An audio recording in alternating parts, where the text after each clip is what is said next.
Gözünden tanırım dertli insanı.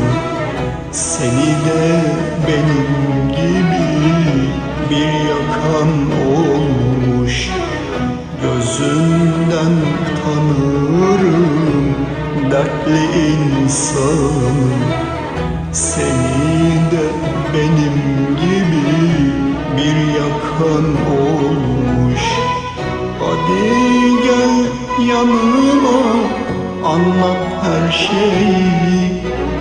Derdini söylemeden kim derman bulmuş?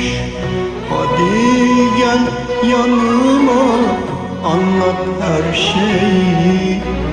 Derdini söylemeden kim derman bulmuş?